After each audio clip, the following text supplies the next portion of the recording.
पनि वेलकम छ हजुरहरूलाई आफ्नै च्यानल मेडिकल विथ सन्जुमा। आज म टपिक लिएर आएको छ physiological change during the pregnancy. यसमा के हुन्छ, प्रेग्नेन्सीको बेलामा some of the progressive anatomical and physiological चेन्जेसहरू चाहिँ आइरहेको हुन्छ।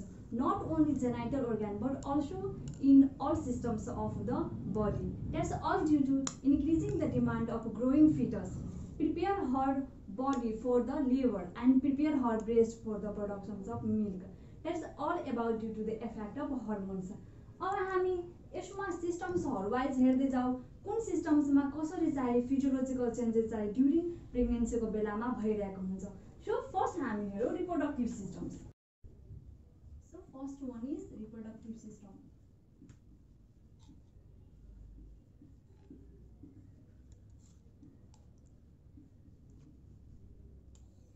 रिप्रोडक्टिभ सिस्टममा के हुन्छ, यसमा जति पनि पार्टहरु हुन्छ रिप्रोडक्टिभ सिस्टम्सको सबै पार्टमा सम चेन्जेसहरु आउँछ। तर हामी यहाँ मेन पोइन्ट्सहरु हेरौँ, मेन चाहिँ कुन पार्टमा चाहिँ चेन्ज हुन्छ। फर्स्टमा हेरौँ भल्भा। भल्भामा के हुन्छ, ड्युरिङ प्रेग्नेन्सीको बेलामा भल्भामा इडिमा हुन जान्छ। सो इडिमेटस र यसमा हाई मात्रामा ब्लड चाहिँ फ्लो भइरहेको हुन्छ प्रेग्नेन्सीको बेलामा। सो के हुन गयो, हाइपरेमिया। यसको साथैमा खास गरी हेर्न सकिन्छ मल्टिपारामा सुपरफिसियल भेरिकोसाइटोसहरु चाहिँ भइरहेको हुन्छ। सो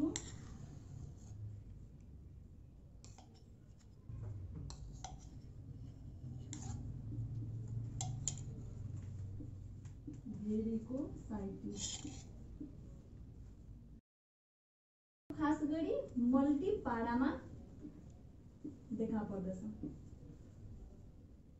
त्यसपछि हामी हेरौँ नेक्स्ट भेजाइना। भेजाइनामा के हुन्छ, यसको लेन्थ इन्क्रिज भएको हुन्छ प्रेग्नेन्सीमा। लेन्थमा पनि खास गरी एन्टेरियर पार्ट चाहिँ इन्क्रिज भएको हुन्छ। के भयो, length increases, that is interior vagina.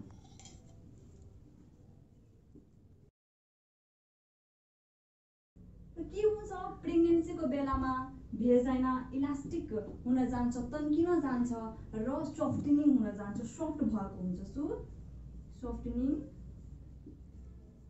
And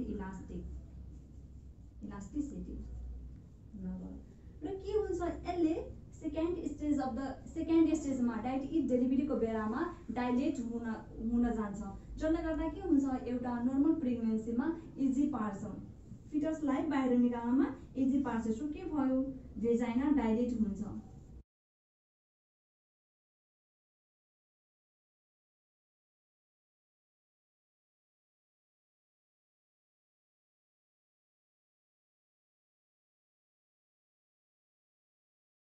so के भयो, सेकेन्ड स्टेजमा भेजाइना डाइलेट भएर आउँछ। के हुन्छ, प्रेग्नेन्सीको बेलामा भेजाइनल डिस्चार्ज चाहिँ एक्सेस मात्रामा आइरहेको हुन्छ, जुन चाहिँ एसिडिक नेचरको हुन्छ। एसिडिक नेचरले के हेल्प गर्छ, प्रेग्नेन्सीको बेलामा जुन ब्याक्टेरियाहरू, हार्मफुल ब्याक्टेरियाहरू ग्रोथ भइरहेको हुन्छ, इन्फेक्सन गराइरहेको हुन्छ, त्यो चाहिँ गराउन दिँदैन, त्योबाट प्रिभेन्ट गरेर राख्छ ओमनलाई। बट ग्लाइकोजेनको लेभल हाई भएकोले के हुन्छ, क्यान्डिडियासिस हुने चान्सेस मोर हुन्छ। सो क्यान्डिडियासिस के हुन्छ, प्रेग्नेन्सीमा कमन हुन्छ। अब नेक्स्ट हेरौँ हामी फ्यालोपियन ट्युब। फ्यालोपियन ट्युबमा पनि के हुन्छ, खास गरी फ्यालोपियन ट्युबको एम्पुला,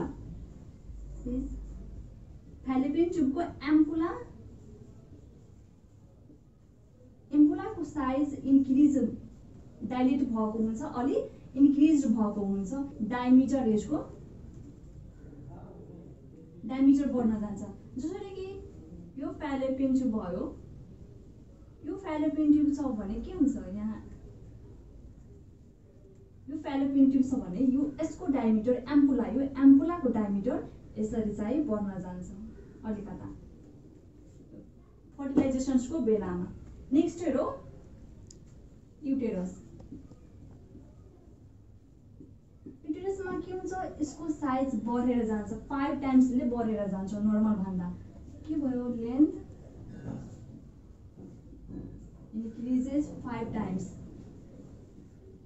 from नर्मल कति हुन्छ, 7.5 सेन्टिमिटर र प्रेग्नेन्सीमा यो 35 सेन्टिमिटरसम्म पुग्छ र यसको वेट बढेर आउँछ 900 ग्रामदेखि 1000 ग्रामसम्म बढेर आउँछ, जबकि नर्मलमा यसको 50 देखि 60 ग्राम मात्र हुन्छ। यति चाहिँ नर्मलमा हुन्छ। के हुन्छ इटरस चाहिँ प्रेग्नेन्सीको बेलामा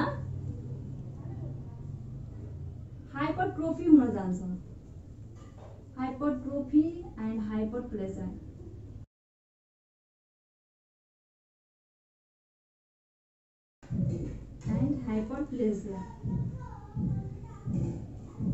हाइपरट्रोफी भनेको चाहिँ साइजमा इन्क्रिज हुनु, सेल्सहरू भने हाइपरप्लेसिया भनेको नम्बरमा इन्क्रिज हुनु सेलहरू। के हुन्छ प्रेग्नेन्सीको बेलामा जसरी फिटस ग्रोथ गर्दै जान्छ, जसरी जेस्टेसन पार हुँदै जान्छ, त्यसरी नै युटेरस पनि के हुन्छ माथितिर आउने गर्दछ। र लास्ट पोइन्ट भनेको जिफाइड प्रोसेस हुन्छ। र यो के हुन्छ युटेरस एब्डोमिनल अर्गनमा आउँछ एट 12 विक्समा। सो के भयो यहाँ युटेरस बिकम एब्डोमिन organ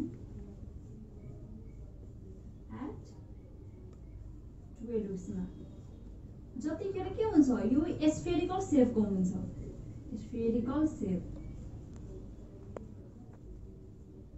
योमा 12 weeks-मा चाहिँ स्फेरिकल सेप हुन्छ, जबकि नन प्रेग्नेन्ट मदरको सेप कस्तो हुन्छ एब्डोमिनको पाइरिफर्म सेपको हुन्छ पाइरिफर्म। नन प्रेग्नेन्टमा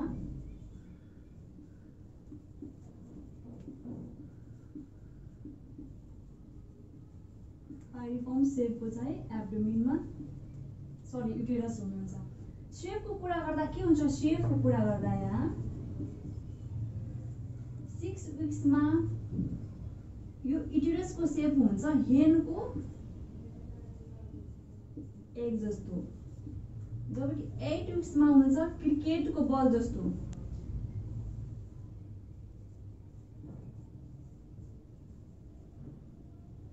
क्रिकेट बलको स्ट्रक्चर जस्तो चाहिँ सेप हुन्छ युटेरसको। र 12 weeks-मा फिटल हेड चाहिँ आउँछ, फिटल हेड यसरी चाहिँ आउने गर्दछ। अब के हुन्छ योमा रिप्रोडक्टिभ सिस्टम्समा सोम साइनहरू आउँछ, जस्तै कि भेजाइनामा सर्भिक्समा चाहिँ सोम अफ द साइनहरू चाहिँ आउने गर्दछ। अब हामी साइनहरूको कुरा गर्दा first one is Jacquemier sign. Jacquemier signs यसमा के हुन्छ ज्याकुमर साइनमा के हुन्छ भेजाइना ब्लुइश कलरको आउँछ, that is bluish discoloration of vagina, जुन 6 weeks-मा देखा पर्दछ। यो 6 weeks-मा देखा पर्दछ। अर्को भनेको च्याडविक साइन्स।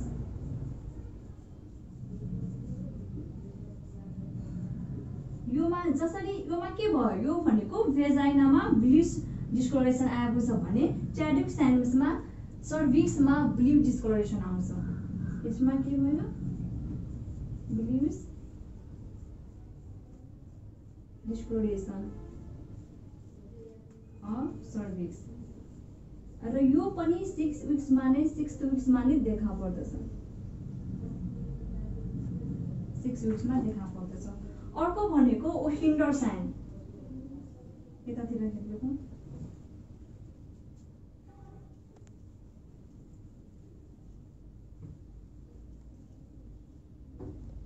नेक्स्ट वान इज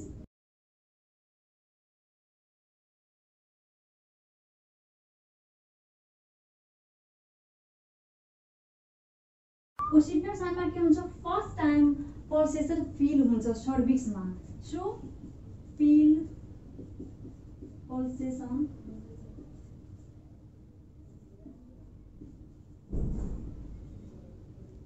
यो कति weeks-मा 8 weeks-मा देखा पर्दछ, यो 8 weeks-मा देखा पर्छ। नेक्स्ट भनेको गुडेल साइन।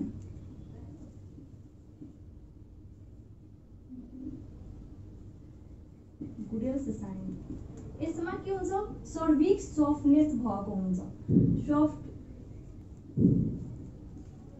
सफ्टनेस अफ सर्भिक्स र यो 6 देखि 10th विकमा देखा पर्छ।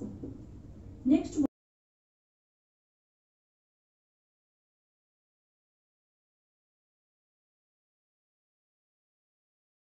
हेगरसनमा के हुन्छ जस्ट अपोजिट, यसको सफ्टनेस अफ सर्भिक्स छ भने यसको softness of lower uterine segment हुन्छ। के भयो सफ्टनेस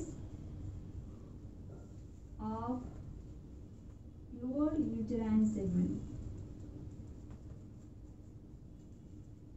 र यो 6 देखि 8th विकमा देखा पर्छ। नेक्स्ट भनेको palmar sign. Next one is Palmer.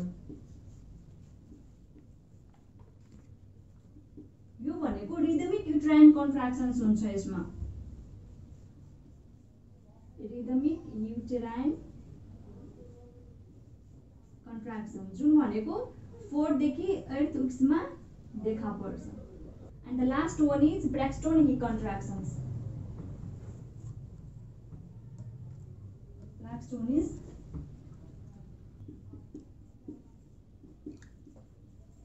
ब्रेक्स्टोन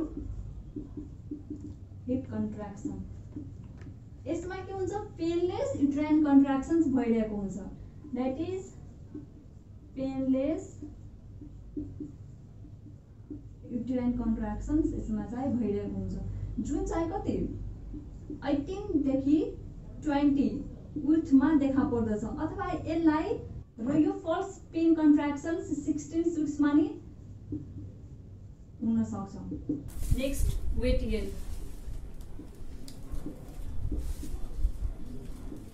weight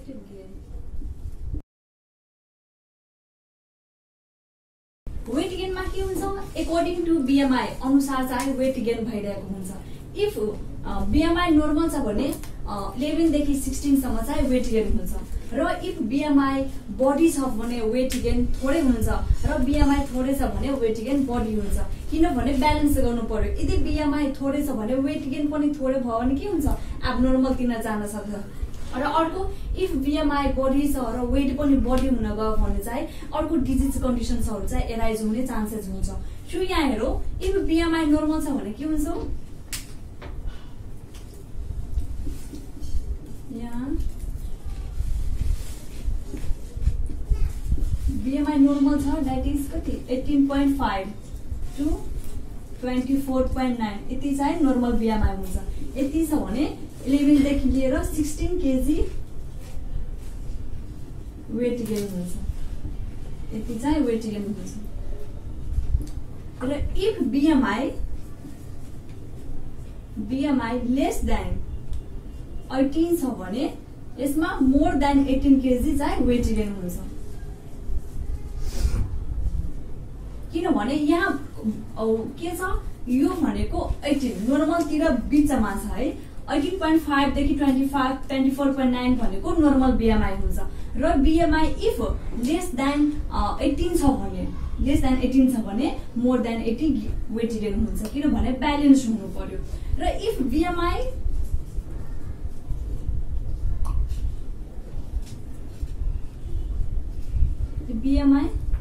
more than 25 छ भने इफ बीएमआई मोर देन 25 छ भने 24.9 सम्म नर्मल र यो भन्दा बढी छ भने के भयो यो 18 भन्दा कम चाहिँ वेट गेन हुन्छ। सो यहाँ 7 केजी वेट गेन हुन्छ।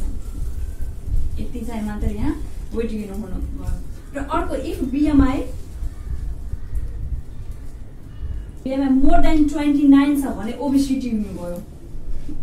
यहाँ चाहिँ थोरै एकदम थोरै मात्रामा वेट गेन हुन्छ। र अर्को भनेको बडीमा प्रेग्नेन्सीको बेलामा सबभन्दा बढी भनेको रिप्रोडक्टिभ पार्टमा चाहिँ वेट गेन हुन्छ जुनमा रिप्रोडक्टिभ वेटमा 6 केजी चाहिँ वेट गेन हुन्छ। सो के भयो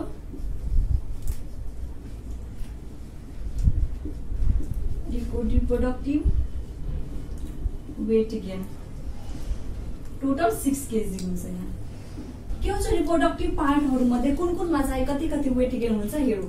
फर्स्टमा फिटसमा सबभन्दा बढी चाहिँ वेट गेन भएको हुन्छ दैट इज 3.3 केजी भएको हुन्छ। अर्को भनेको प्लेसेन्टामा 0.6 केजी चाहिँ वेट गेन गरेको हुन्छ भने अर्को भनेको लिक्विड योमा 0.8 केजी वेट गेन भएको हुन्छ प्रेग्नेन्सीको बेलामा भने अर्को युटेरसमा 0.9 केजी वेट गेन भएको हुन्छ र अर्को ब्रेस्टमा 0.4 केजी चाहिँ वेट गेन भएको हुन्छ यसरी जोड्दा 6 केजी चाहिँ वेट गेन भएको हुन्छ टोटल रिप्रोडक्टिभ पार्टहरुमा र यो ब्रेस्ट पनि यसैमा लिएको छ रिप्रोडक्टिभमा किनभने ब्रेस्ट पनि त एसेसरी पार्ट हुन्छ रिप्रोडक्टिभ पार्टको रिप्रोडक्टिभ सिस्टमको एसेसरी पार्ट भनेर ब्रेस्टलाई चाहिँ जनाएको हुन्छ सो यो पनि यसमा इन्क्लुड हुन्छ र टोटल भनेको 6 केजी चाहिँ वेट गेन हुन्छ यसमा नर्मली चाहिँ क्वेशन आउँदा एमसीक्यूमा टोटल वेट गेन कति हुन्छ प्रेग्नेन्सीमा दैट इज 11 केजी चाहिँ वेट गेन हुन्छ प्रेग्नेन्सीको बेलामा यो भनेको फर्स्ट ट्राइमेस्टर्समा 1 केजी यस्तो फर्स्ट ट्राइमेस्टरमा 1 केजी सेकेन्ड ट्राइमेस्टर्समा 5 केजी एन्ड थर्ड ट्राइमेस्टर्समा 5 केजी यसरी चाहिँ फर्स्टमा 1 केजी सेकेन्डमा 5 एन्ड थर्डमा पनि 5 केजी यसरी चाहिँ वेट गेन भएको हुन्छ र नर्मली सोद्धाखेरि 11 केजी चाहिँ टोटल वेट गेन भएको हुन्छ प्रेग्नेन्सीको बेलामा र सेकेन्ड ट्राइमेस्टर्समा 5 केजी हुनु भन्नाले सेकेन्ड ट्राइमेस्टर्समा वेट गेन मदरको भइरहेको हुन्छ यसमा चाहिँ मदरले आफ्नो वेट गेन गरिरहेको हुन्छ र थर्ड ट्राइमेस्टर्स भनेको यसमा बेबीको चाहिँ दैट इज फिटसको चाहिँ वेट गेन भइरहेको हुन्छ यो लास्टमा थर्ड ट्राइमेस्टर्समा नेक्स्ट वन इज कार्डियोभास्कुलर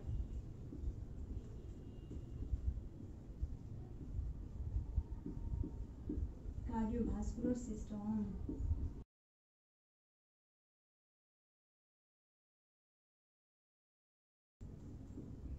यसमा पनि डिफरेन्ट टपिकहरु आउँछ फर्स्टमा हेरौँ एनेमिया किन भइरहेको छ ड्यू टु प्रेग्नेन्सीको बेलामा अक्सिजन क्यारिङ क्यापेसिटी डिक्रिज भएको हुन्छ र जसले गर्दा के हुन्छ फिजियोलोजिकल एनेमिया चाहिँ देखा पर्दछ दैट इज फिजियोलोजिकल एनेमिया किन due to decrease oxygen carrying capacity यसमा के भइरहेको छ हेमोग्लोबिन चाहिँ इन्क्रिज भइरहेको हुन्छ दैट इज 18 देखि 20% को रेटले चाहिँ हेमोग्लोबिन बढिरहेको छ अनि आरबीसी चाहिँ इन्क्रिज भइरहेको छ यो चाहिँ इन्क्रिज भयो आरबीसी 20 देखि 30% को रेटले इन्क्रिज भइरहेको छ भने ब्लड भोल्युम 30 देखि 40% को रेटले बढिरहेको र प्लाज्मा भोल्युम भने 40 देखि 50% को रेटले यसरी चाहिँ बढिरहेको हुन्छ यहाँ के हेर्न सकिन्छ यो प्लाज्मा भोल्युम के भयो 40 देखि 50 को रेटले बढिरहेको हुन्छ जबकि हेमोग्लोबिन 18 देखि 20 र आरबीसी 20 देखि 30% ले मात्र बढिरहेको छ यसको रिलेट गर्दा के भयो यो भन्दा बढी चाहिँ प्लाज्मा भोल्युम बढिरहेको छ र ब्लडमा यदि प्लाज्मा भोल्युम आरबीसी र हेमोग्लोबिन भन्दा बढी हाई मात्रामा इन्क्रिज भइरहेको छ भने एनेमिया चाहिँ देखा पर्न जान्छ सो अब ESR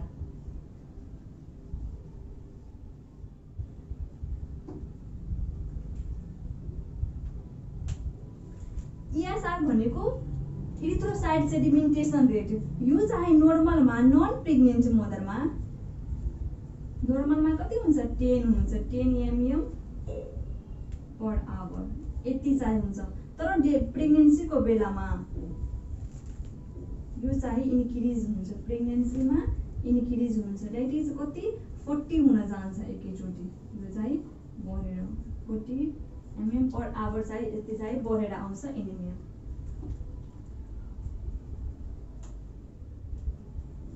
अर्को भनेको कार्डिक आउटपुट कार्डिक आउटपुट के हुन्छ प्रेग्नेन्सीको बेलामा कार्डिक आउटपुट इन्क्रिज भएको हुन्छ, द्याट इज स्लाइटली चाहिँ इन्क्रिज भएको हुन्छ, इन्क्रिज कार्डिक आउटपुट चाहिँ इन्क्रिज भइरहेको हुन्छ। त्यो पनि के हुन्छ यसमा कार्डिक आउटपुटमा आफ्नो आफ्नो रेटले सुरुमा चाहिँ बढिरहेको हुन्छ, द्याट इज के हुन्छ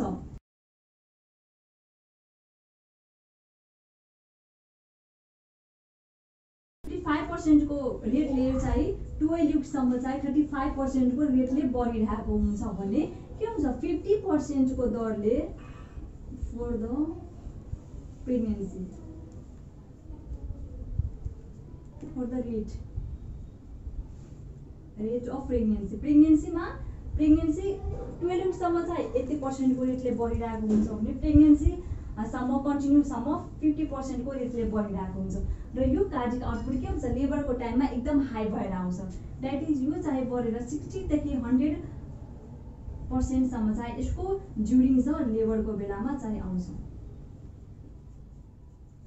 यसरी चाहिँ बढिरहेको हुन्छ। र यदि चाहिँ कार्डिक आउटपुट बढ्यो भने के हुन्छ स्ट्रोक भोल्युम नि बढ्न जान्छ, सो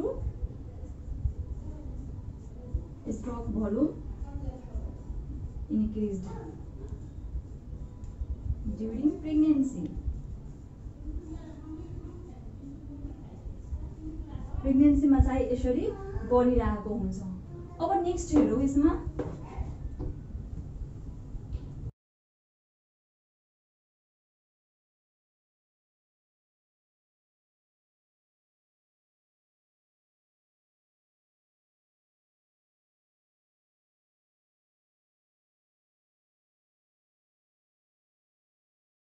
ब्लड प्रेसरमा नि के हुन्छ यो चाहिँ स्लाइटली चाहिँ डिक्रिज भएको हुन्छ प्रेग्नेन्सीको बेलामा, किनभने के हुन्छ प्रेग्नेन्सीको बेलामा अक्सिटेसन्स लेभल हाई भएको हुन्छ जसले भासोडाइलेसन्स गराइरहेको हुन्छ र यदि भासोडाइलेसन भयो भने के हुन्छ ब्लड भेसल्स रेसिस्टेन्स चाहिँ डिक्रिज भएर आउँछ जसले गर्दा ब्लड प्रेसर नि डिक्रिज हुन्छ। सो ब्लड प्रेसर के हुन्छ स्लाइटली डिक्रिज हुन्छ, slightly decrease due to systematic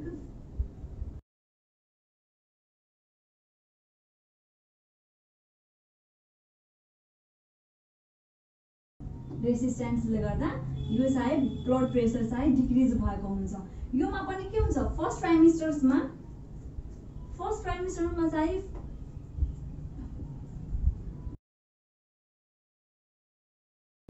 first ट्राइमेस्टर्समा यसको चाहिँ खासै बढेको हुँदैन या घटेको हुँदैन, जसरी नन प्रेग्नेन्ट मदरमा हुन्छ ब्लड प्रेसर सेम एज यसरी हुन्छ। के हुन्छ सिस्टोलिकमा चाहिँ यो 110 देखि 120 यति नै हुन्छ र डायस्टोलिक भन्दाखेरि यो चाहिँ 65 देखि 80 mmHg यति हुन्छ र यो सेकेन्ड ट्राइमेस्टर्समा चाहिँ घटेर आउँछ यसको र यो घटेर सिस्टोलिकमा पनि के हुन्छ 5 देखि 15 सम्म चाहिँ यसको बीपी चाहिँ घटेर आएको हुन्छ भने डायस्टोलिकमा पनि सेम एज यसरी नै 5 देखि 15 यतिको चाहिँ घटेर आएको हुन्छ यसको बीपी। र थर्ड ट्राइमेस्टरमा के हुन्छ रिटर्न ब्याक हुन्छ जसरी फर्स्ट ट्राइमेस्टर्समा हुन्छ अथवा नन प्रेग्नेन्टमा हुन्छ सेम एज चाहिँ रिटर्न ब्याक भएर आएको हुन्छ। So return back to first trimester भनौँ अथवा नन प्रेग्नेन्ट स्टेज जस्तै नै यसरी चाहिँ चेन्ज भएर आएको हुन्छ ब्लड प्रेसर। नेक्स्ट भनेको फेमोरल भेन प्रेसर, यो पनि के हुन्छ स्लाइटली चाहिँ इन्क्रिज भएको हुन्छ। फेमोरल भेन प्रेसर के भयो नन प्रेग्नेन्टमा अथवा नर्मलमा यसको लेभल 10 हुन्छ,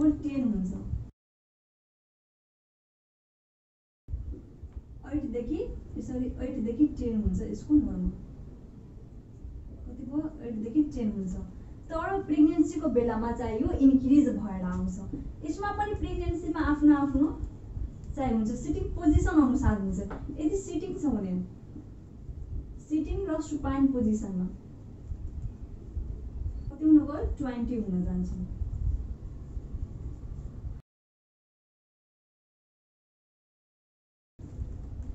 स्ट्यान्डिङ पोजिसनमा यो 80 देखि लिएर 100 सम्म यसको भ्यालु चाहिँ यसरी हुन जान्छ।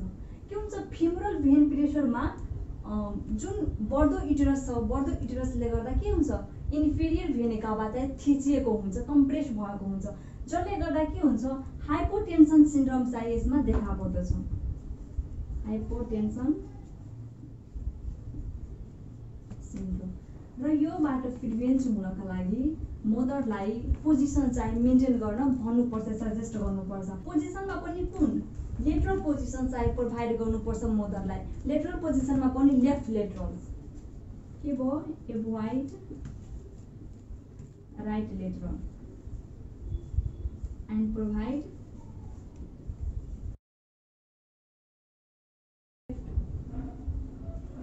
Lateral position. यसरी आफ्नो पोजिसन मेन्टेन गर्यो भने हाइपोटेन्सन सिन्ड्रोमबाट बस्न सकिन्छ। लेफ्ट साइडतिर किन भन्छौँ मेन्टेन गर्नलाई पोजिसन, द्याट इज हार्ट भनेको लेफ्ट साइडतिर चाहिँ मुभ गरिएको हुन्छ, जसले गर्दा के हुन्छ ब्लड सर्कुलेसन चाहिँ राम्रोसँग हुन्छ र मदरलाई इजी हुन जान्छ। नेक्स्ट भनेको चाहिँ प्रोटिन, प्लाज्मा प्रोटिन।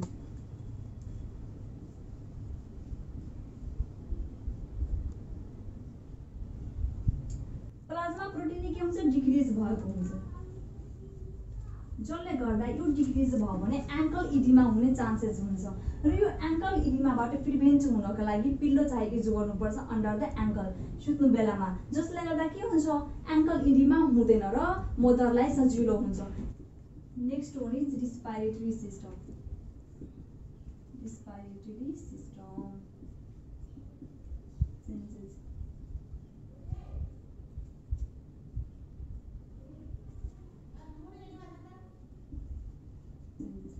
रेस्पिरेटरी सिस्टम्समा नि चेन्ज आउँछ प्रेग्नेन्सीको बेलामा। के हुन्छ यसमा रेस्पिरेटरी सिस्टम्समा टाइडल भोल्युम चाहिँ इन्क्रिज हुन जान्छ। टाइडल भोल्युम इन्क्रिज भएको हुन्छ र यो भनेको इन्क्रिज भएर 600 देखि 700 ml पुग्न जान्छ, जबकि नर्मलमा कति हुन्छ नर्मलमा 500 मात्र हुन्छ र प्रेग्नेन्सीमा यो बढेर 600 देखि 700 सम्म चाहिँ पुग्न जान्छ। प्लस के हुन्छ अक्सिजन कन्जम्पसन इन्क्रिज हुन्छ। अक्सिजन कन्जम्पसन इन्क्रिज हुन्छ र यो चाहिँ 15 देखि 35% चाहिँ यसरी बढेको हुन्छ। सरी 50 देखि 30% सम्म यसरी चाहिँ बढिरहेको हुन्छ अक्सिजन कन्जम्पसन चाहिँ। तर के भयो टाइडल भोल्युम बढ्यो अक्सिजन कन्जम्पसन नि बढ्छ, तर चाहिँ रेस्पिरेटरी रेट चाहिँ चेन्ज हुँदैन। No change. Respiratory rate change हुँदैन। रेस्पिरेटरी यसमा के हुन्छ यो सिस्टममा अल्कालोसिस चाहिँ हुन जान्छ, रेस्पिरेटरी अल्कालोसिस हुन जान्छ, जसको बारेमा प्लेसेन्टा च्याप्टरमा नि डिस्कस गरेको थिएँ, रिकल गर्न सक्नुहुन्छ। के हुन्छ प्रेग्नेन्सीको बेलामा parcel pressures of the oxygen चाहिँ इन्क्रिज हुन्छ र parcel pressures of the carbon dioxide decrease भएको हुन्छ, जसले गर्दा चाहिँ के अल्कालोसिस चाहिँ देखा पर्दछ। जस्तो के भयो pregnancy is a state of respiratory alkalosis due to partial pressure of oxygen say 105 र partial pressures of carbon dioxide 32 चाहिँ भएको हुन्छ। यो चाहिँ बढिरहेको हुन्छ, जसले गर्दा यो चाहिँ कम भएको हुन्छ।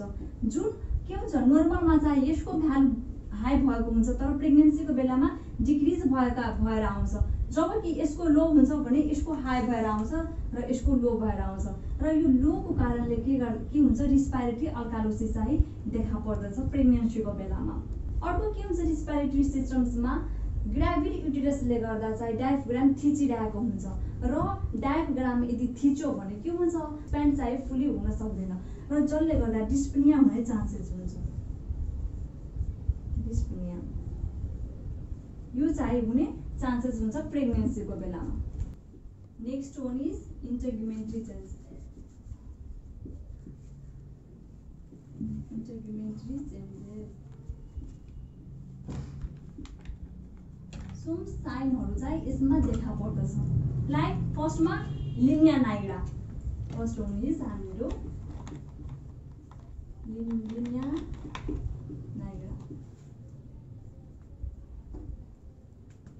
लिनिया नाइग्रामा के हुन्छ एब्डोमिनलमा फ्रम जिफाइड प्रोसेस देखि सिम्फेसिस पिबीसम्म डार्क ब्राउन कलरको चाहिँ पिगमेन्ट चाहिँ लाइन एउटा फर्म भएको हुन्छ के फर्म भएको हुन्छ डार्क ब्राउन लाइन चाहिँ प्रेजेन्ट भएको हुन्छ line appear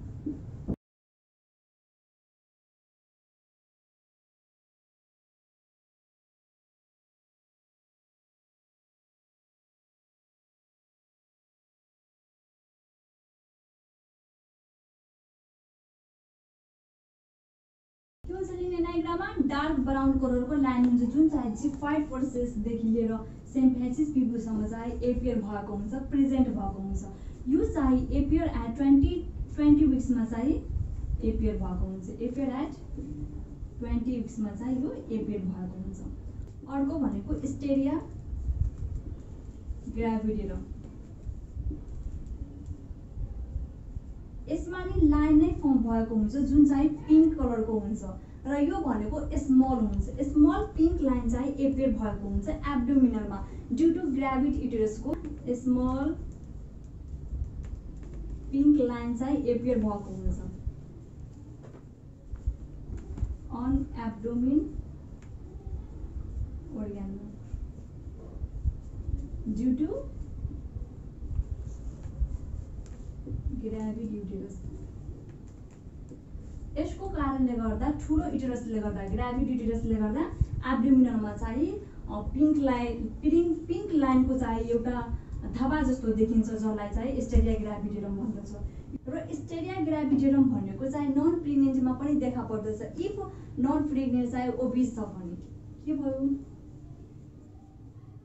it is also seen in non प्रेग्नेन्टमा इफ के छ भने ओबिस छ भने जसलाई स्टेरिया मात्र भन्छ यसमा चाहिँ स्टेरिया ग्राभिडेरम भन्दैन यदि प्रेग्नेन्ट छ भने चाहिँ स्टेरिया ग्राभिडेरम यदि छैन भने चाहिँ स्टेरिया मात्र हुन गयो र आफ्टर डेलिभरी के हुन्छ यो चाहिँ चेन्ज भएर आउँछ यो पिङ्कबाट व्हाइटमा चेन्ज हुन्छ जसलाई के भयो आफ्टर डेलिभरी चेन्ज हुन्छ क्या आफ्टर डेलिभरी चेन्जिङ व्हाइटमा चेन्ज हुन्छ जसलाई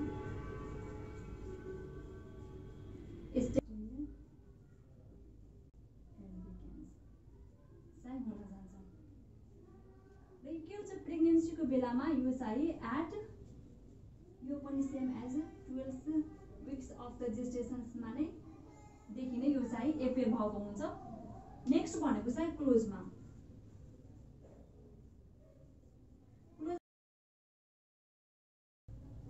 के हुन्छ डार्क पिगमेन्टेसन्सहरु चाहिँ देखा पर्दछ नोज र फोरहेडमा चाहिँ खास गरी र योलाई क्लोजमालाई प्रेग्नेन्सी साइन अथवा बटरफ्लाई साइन भनेर पनि यसलाई चिनिन्छ दैट इज भनेको चाहिँ प्रेग्नेन्सी साइन अथवा बटरफ्लाई साइन भनेर नि यसलाई चिनिन्छ यसमा के भयो डार्क पिगमेन्टेसन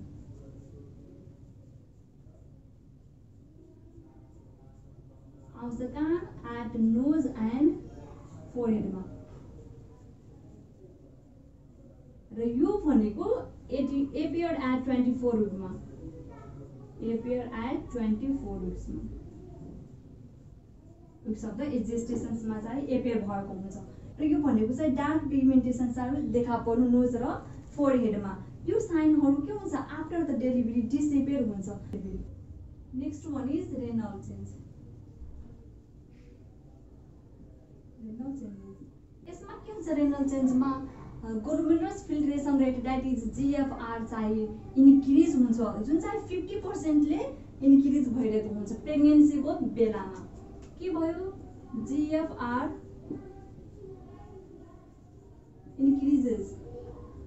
बाई 50% को रेटले चाहिँ यो बढिरहेको हुन्छ र यो चाहिँ बढेर कति 180 to 190 ml per minute यतिको चाहिँ रेटले बढिरहेको हुन्छ। जबकि नर्मल कति हुन्छ? नर्मल भनेको 125 मात्र हुन्छ।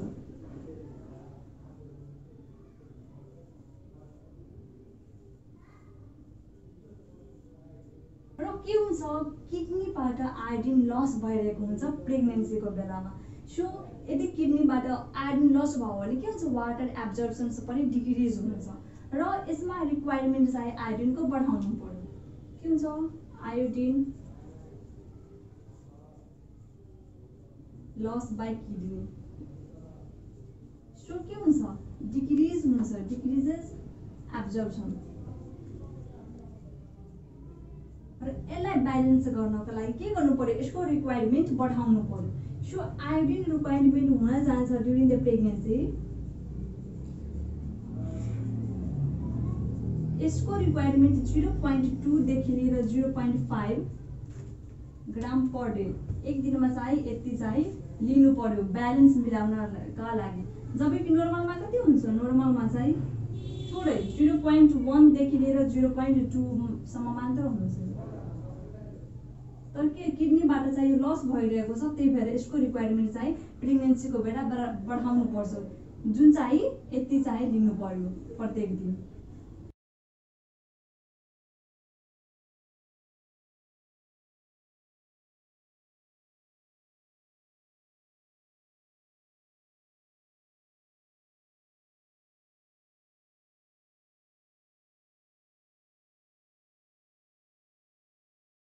के हुन्छ ग्यास्ट्रोइन्टेस्टाइनल सिस्टम्समा वुमेन्सहरुमा डिफ्रेन्ट किसिमको चाहिँ चेन्जेस देखा पर्दछ।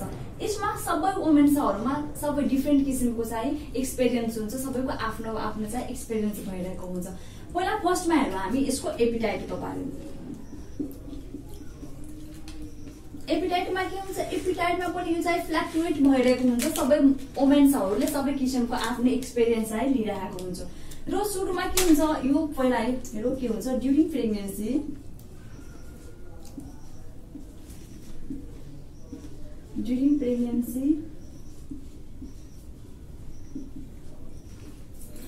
Women's appetite and food intake के भइरहेको छ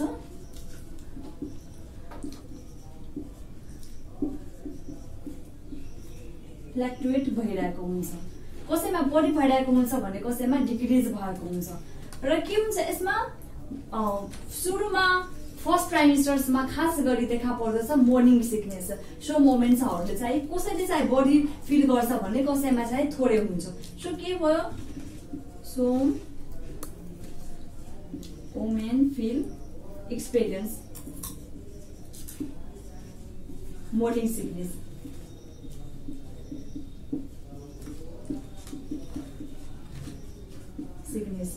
Due to hormones, यो चाहिँ that is HCG को यो हार्मोन को चाहिँ कारणले गर्दा मर्निङ सिकनेस चाहिँ फिल गरिरहेको हुन्छ सो वुमेन्सहरु। र अर्को के हुन्छ फर्स्ट ट्राइमेस्टर्समा चाहिँ खास गरी फर्स्ट ट्राइमेस्टर्समा एपिटाइटको लेभल डिक्रिज भएको हुन्छ भने त्यसपछिको ट्राइमेस्टर्समा के हुन्छ एपिटाइट लेभल बढ्न जान्छ किनभने मेटाबोलिक डिमान्डहरु नि एन्ड इन्क्रिजिङ द फिटल डिमान्डहरु नि बढिरहेको हुन्छ। सो के भयो by the end of second trimester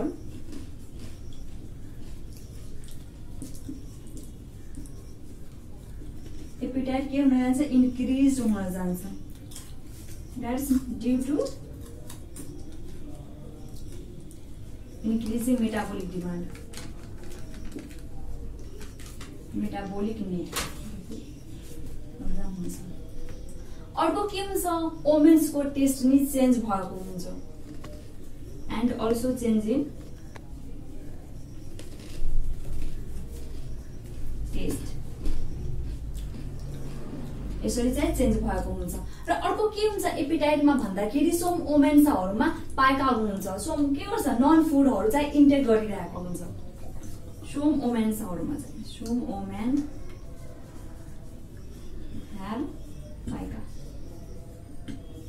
Paika हुन्छ। पाइका भनेको नन फुडहरू लाइक जस्तै कि माटोको जुन भाँडाहरू बनाएको हुन्छ अथवा जुन चुलोहरू हुन्छ माटोको बनाएको, त्यसको टेस्ट चाहिँ के हुन्छ, प्रेग्नेन्सीमा प्रेग्नेन्ट मदरलाई त्यो टेस्टहरू राम्रो लाग्छ, खान रुचाउँछ र त्योहरू चाहिँ खाइरहेको हुन्छ यो मदरले। अर्को जस्तै कि माटोहरू भयो, त्यो जुन नखानु पर्ने कुराहरू चाहिँ खानु भन्नुको अर्थ पाइका चाहिँ हुन्छ सोम ओमेन्सहरूमा। यसमा हामी के हेर्यो, फ्लक्चुएट भइरहेको हुन्छ, एपिटाइट सबैमा चाहिँ एक खालको चाहिँ एक्सपिरियन्स हुँदैन भने के हुन्छ, सोम ओमेन्सहरूले चाहिँ मोर्निङ सिकनेस फिल गर्छ। मोर्निङ सिकनेस भन्नुको अर्थ यसमा मेन आउँछ भोमिटिङ हुनु। भोमिटिङ जुन चाहिँ फर्स्ट ट्राइमेस्टर्समा बडी खास गरी देखा पर्दछ due to the hormone that is hCG, human chorionic गोनाडोट्रोफिन्सको चाहिँ कारणले गर्दा यो मोर्निङ सिकनेस चाहिँ भइरहेको हुन्छ। अर्को त्यसपछि के हुन्छ, सेकेन्ड ट्राइमेस्टर्सदेखि मेटाबोलिक निड चाहिँ इन्क्रिज भइरहेको हुन्छ, किनभने फिटस चाहिँ ग्रोथ भइरहेको छ भने के हो भने फिटसलाई चाहियो, अब फिटसको निड चाहिँ इन्क्रिज हुन्छ। सो सेकेन्ड ट्राइमेस्टर्सदेखि एपिटाइट चाहिँ इन्क्रिज हुन थाल्छ।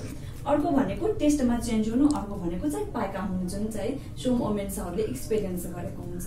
अब हामी एपिटाइट हेर्यो, नाउ अर्को हेर्यो। Next is increased progesterone।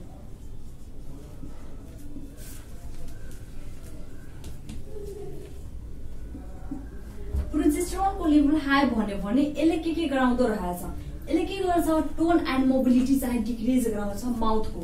So के भयो, decrease tone and mobility of mouth, जसले गर्दा के हुन्छ, इसोफेजियल रिगर्जिटेसन हुन्छ। जुन चाहिँ के सुरुमा यदि खाना खायो भने के हुन्छ, मोबिलिटी नै माउथको भन्यो भने राम्रोसँग चाहिँ डाइजेस्टिभ सिस्टमले काम गर्दैन भने यहाँ हुन जान्छ इसोफेजियल रिगर्जिटेसन हुन जान्छ। इसोफेजियल रिगर्जिटेसन यो चाहिँ हुन गयो। यदि यो हुन गयो भने के हुन्छ, मतलब यसरी सोच्नु कि यसरी भन्नु कि लाइन कन्टिन्यू सिस्टम अनुसार यदि मोबिलिटी भएन भने रिगर्जिटेसन हुन जान्छ, यदि रिगर्जिटेसन भएन भने के हुन्छ, इम्प्टी टाइम चाहिँ डिक्रिज हुन जान्छ। सो के भयो, स्लो इम्प्टिङ टाइम,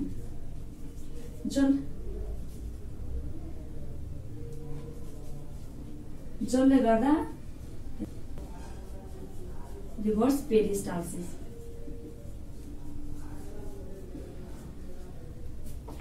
यदि चाहिँ राम्रोसँग टाइम चाहिँ म्यानेज भएन, इम्प्टी भएन, इम्प्टी टाइम चाहिँ स्लो भयो भने रिभर्स पेरिस्टाल्सिस हुन जान्छ र यसको रिजल्टले गर्दा के हुन्छ, सोम ओमेन्सहरूले चाहिँ हट बर्न चाहिँ फिल गर्छ, द्याट इज पाइरोसिस। सो के भयो, as a result some women experience heartburn, that is pyrosis। यो भनेको पाइरोसिस भनेको माइनर कन्डिसन्समा आउँछ प्रेग्नेन्सीको बेलामा। अर्को के हुन्छ, यसले गर्दा यो चाहिँ फर्स्टमा थियो जुन मोबिलिटी हुँदैन राम्रोसँग, र अर्को के हुन्छ, यसैमा प्रोजेस्टेरोन्सको लेभल्स डिक्रिज भएर के गराउँछ, यसले गर्दा एब्जर्प्सन, वाटर एब्जर्प्सन चाहिँ हाई हुन्छ। सो के भयो, increased water absorption, र वाटर एब्जर्प्सन हाई भयो भने के हुन जान्छ, कन्स्टिपेसन, यहाँ चाहिँ कन्स्टिपेसन हुन जान्छ।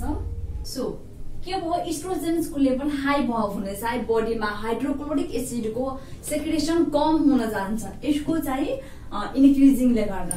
सो के भयो, decrease the secretion of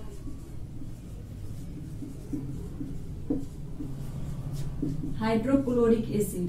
र हजुरहरूलाई थाहा नै होला, इफ हाइड्रोक्लोरिक एसिडको लेभल चाहिँ कम भयो भने चाहिँ पेप्टिक अल्सर चाहिँ हुने चान्स हुँदैन।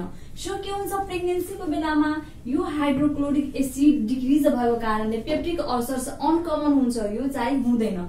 पेप्टिक अल्सर कतिखेर हुन्छ, इफ हाइड्रोक्लोरिक एसिडको चाहिँ लेभल हाई हुन गयो भने, तर चाहिँ यहाँ कम भइरहेको हुन्छ due to increase the oestrogen level. So के भयो, लेस चान्स हुन्छ, less chance of peptic ulcer.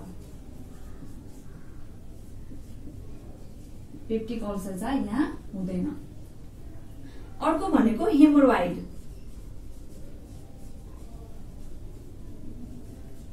हेमोरोइड यहाँ कसरी भइरहेको छ किनभने चाहिँ भेन प्रेसरहरू चाहिँ एलिभेट भएको हुन्छ र सँगसँगै कन्स्टिपेसन पनि यहाँ भइरहेको हुन्छ किन वाटर एब्जर्प्सन चाहिँ इन्क्रिज भइरहेको हुन्छ, प्रोजेस्टेरोन लेभल चाहिँ हाई भएर।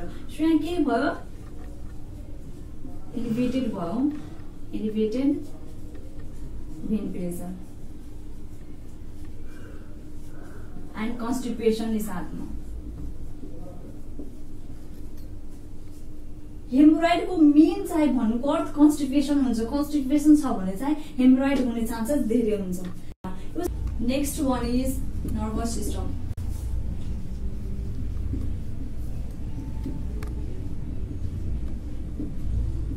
यो सिस्टममा के भइरहेको हुन्छ, नर्भहरू कम्प्रेस भएको हुन्छ। कसरी, इन्लार्जमेन्ट अफ द युटेरसले गर्दा के भयो यहाँ, compression of nerve due to that is caused by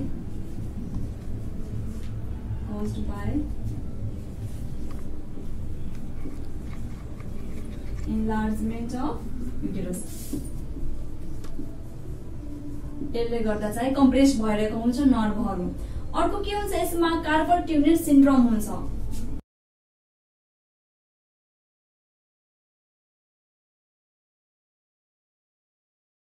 carpet tunnel syndrome भनेको इडिमा हुनु जसमा चाहिँ पेरिफेरल नर्भ चाहिँ इन्भल्भ भएको हुन्छ। यो भनेको इडिमा। यसमा के हुन्छ, पेरिफेरल नर्भ चाहिँ इन्भल्भ भएको हुन्छ, इन्भल्भिङ पेरिफेरल नर्भ चाहिँ भएको हुन्छ। अर्को भनेको चाहिँ टेन्सन हेडेक।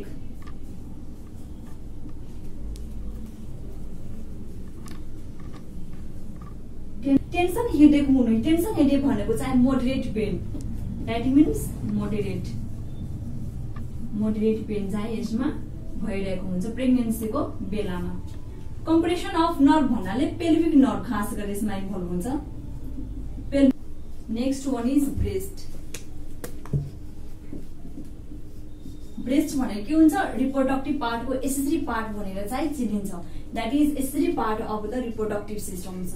ब्रेस्टमा पनि सम चेन्जेसहरू आउँछ। यसमा के हुन्छ, फर्स्टमा ब्रेस्टको साइज चाहिँ इन्क्रिज हुन्छ, ठुलो भएर आउँछ, that is increase size of breast. किन, that is due to oestrogen and progesterone हर्मोनको कारणले, that is oestrogen and progesterone. Main भूमिका चाहिँ यसै दुईटैको हुन्छ, इस्ट्रोजेन एन्ड प्रोजेस्टेरोन हर्मोनले नै बढी चाहिँ चेन्जेसहरू ल्याइरहेको हुन्छ बडीमा प्रेग्नेन्सीको बेलामा। सो के भयो, ब्रेस्टको साइज पनि इन्क्रिज गराउने काम चाहिँ इस्ट्रोजेन एन्ड प्रोजेस्टेरोनले गराइरहेको हुन्छ। अर्को भनेको म्यामोजेनेसिस। म्यामोजेनेसिस र म्यामोजेनेसिस भनेको चाहिँ हुन्छ development of the breast, that means development of breast.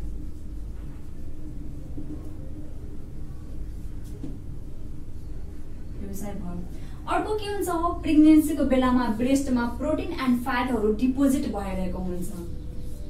के भयो, डिपोजिट अफ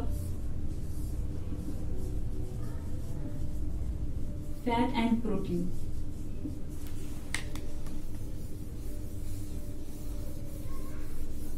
यो साइड भइरहेको हुन्छ। अर्को के हुन्छ, ब्रेस्टमा निप्पलको साइज चाहिँ ठुलो हुन्छ, लार्ज हुन्छ, जसले गर्दा के हुन्छ, यसको चाहिँ लेन्थमा नभएर डायमिटर चाहिँ यसको बढिरहेको हुन्छ। सो के भयो, लार्ज हुन्छ, लार्ज निप्पल। यसको डायमिटरमा चाहिँ चेन्ज भइरहेको छ, डायमिटर चाहिँ खास गरी यसको इन्क्रिज भइरहेको हुन्छ। सो र निप्पल के हुन्छ, टाइल इरेक्टाइल नेचरको हुन्छ र डिपली पिगमेन्टेड हुन्छ, डिपली पिगमेन्टेड। यो चाहिँ यसरी चाहिँ निप्पल हुन्छ र के हुन्छ निप्पलको एराउन्डमा सेबेसियस ग्ल्यान्डहरू प्रेजेन्ट भएको हुन्छ जुन प्रेग्नेन्सीको बेलामा के हुन्छ हाई भएको हुन्छ एराउन्ड निप्पल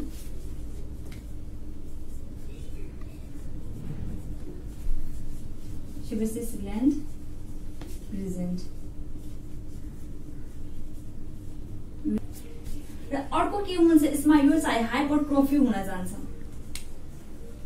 हाइपरट्रोफी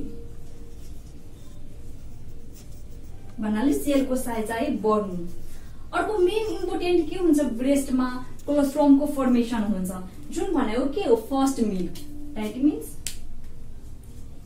कोलोस्ट्रम यो भनेको फर्स्ट मिल्क र यो के हुन्छ फर्स्टमा चाहिँ थिक हुन्छ मोटो र येलोइस कलरको हुन्छ द्याट इज थिक हुन्छ and येलोइस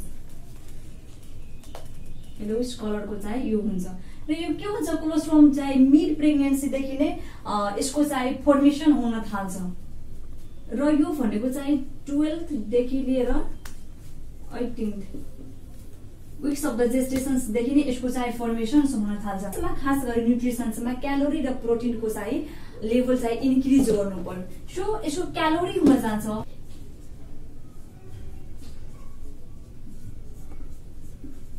300 kilo calorie per day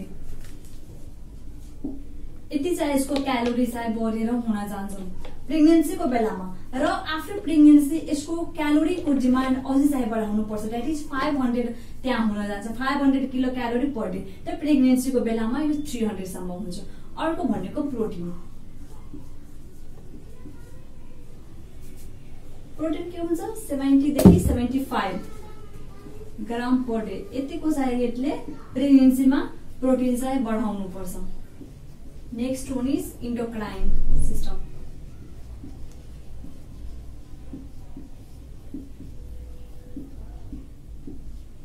यो इन्डोक्राइन सिस्टममा के हुन्छ डिफरेन्ट ग्ल्यान्डहरू चाहिँ स्लाइटली चाहिँ इन्क्रिजेस भएको हुन्छ फर्स्टमा हेर्नु यसमा पाराथाइरोइड ग्ल्यान्ड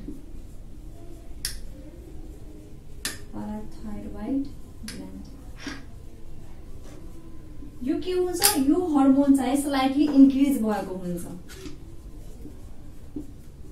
स्लाइटली इन्क्रिज भएको हुन्छ यो इन्क्रिज भयो भने के हुन्छ क्याल्सियमको डिमान्ड चाहिँ बढ्न जान्छ यसको क्याल्सियमको रिक्वायरमेन्ट चाहिँ बढ्न जान्छ फिटल ग्रोथको लागि त्यसको के भयो increase requirement of calcium that is needed for के भयो फिटल ग्रोथको लागि फिटल ग्रोथको लागि क्याल्सियमको रिक्वायरमेन्ट चाहिँ बढ्न जान्छ प्रेग्नेन्सीको बेलामा र यो क्याल्सियम रिक्वायरमेन्ट हुन जान्छ प्रेग्नेन्सीको बेलामा कति 25 देखि 30 ग्राम पर डे यति चाहिँ हुन जान्छ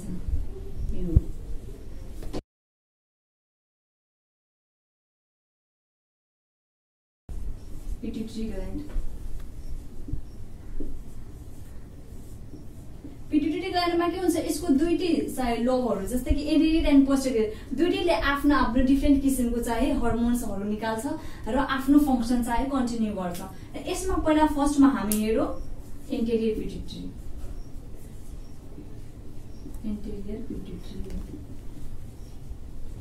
यो एन्टेरियर पिट्युटरी के गर्छ यसले गर्दा यो हर्मोनले के गर्छ प्रोल्याक्टिन हर्मोन्सलाई चाहिँ इन्क्रिज गरिरहेको हुन्छ यसले के गर्छ इन्क्रिज्ड प्रोल्याक्टिन यो प्रोल्याक्टिनलाई चाहिँ इन्क्रिज गरिरहेको हुन्छ र प्रोल्याक्टिनले के गर्छ ब्रेस्टलाई प्रिपेयर गर्छ टु प्रोड्युस द मिल्क यसले के गर्छ प्रिपेयर गर्छ ब्रेस्टलाई जसले गर्दा के हुन्छ प्रोड्युस मिल्क चाहिँ यसरी फर्मेसन हुन्छ यसरी चाहिँ एन्टेरियर पिट्युटरीले गर्छ र अर्को भनेको पोस्टेरियर पिट्युटरी यसले के गर्छ पोस्टेरियर पिट्युटरीले अक्सिटोसिन चाहिँ इन्क्रिज गर्छ यसले इन्क्रिज्ड अक्सिटोसिन र अक्सिटोसिनले के गर्छ कन्ट्र्याक्सन्समा चाहिँ हेल्प गर्छ कन्ट्र्याक्सन गराउँछ र कन्ट्र्याक्सन्स भएपछि के हुन्छ मिल्क चाहिँ इजेक्ट हुन्छ मिल्क इजेक्सन भन्नाले थाइरोइड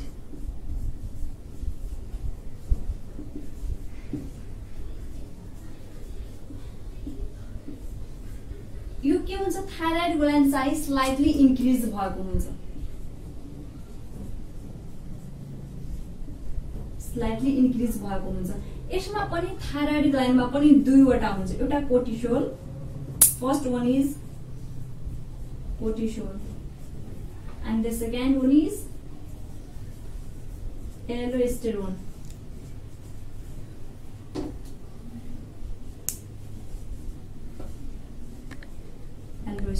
यसको फंक्सन के हुन्छ दुईटैको चाहिँ डिफरेन्ट फंक्सन्स हुन्छ आफ्नो आफ्नो फंक्सन हुन्छ र कोर्टिसोलको फंक्सन के हुन्छ यसले चाहिँ कार्बोहाइड्रेट एन्ड प्रोटिनलाई रेगुलेट गरिरहेको हुन्छ भने यसले के गर्छ सोडियमलाई चाहिँ रेगुलेट गर्छ यसले के गर्छ help in regulation of regulate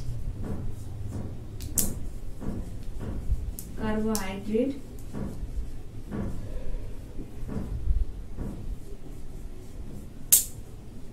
protein metabolism यसरी चाहिँ यसले कार्बोहाइड्रेट एन्ड प्रोटिनलाई चाहिँ रेगुलेट गरिरहेको हुन्छ भने यसले के गर्छ सोडियमलाई चाहिँ रेगुलेट गर्छ रेगुलेट एब्जर्प्सन्स अफ सोडियम यो थियो इन्डोक्राइन सिस्टम्सको बारेमा next one is hormonal system जुन चाहिँ हामीले अघिको लेक्चरमा हेरिसकेछौँ हर्मोन्सहरुमा प्रोटिन हर्मोन र स्टेरोइड हर्मोनले कसरी चाहिँ आफ्नो फंक्सन्सहरु गर्छ र कन्टिन्युस एउटा प्रेग्नेन्सीलाई अगाडि बढाउँछ र त्यो हर्मोन्सहरुले चाहिँ कस्तो किसिमको चाहिँ प्रेग्नेन्सीमा चाहिँ चेन्जेसहरु ल्याउने गर्दछ भन्ने बारेमा हामी अघिकोमा नै हेरिसकेछौँ यदि हजुरहरुले हेर्नु भएको छैन भने चाहिँ हेर्नु रिकल गर्नु एन्ड सँगै चाहिँ कन्टिन्यु रिलेट गरेर पढ्दा चाहिँ इजी हुन्छ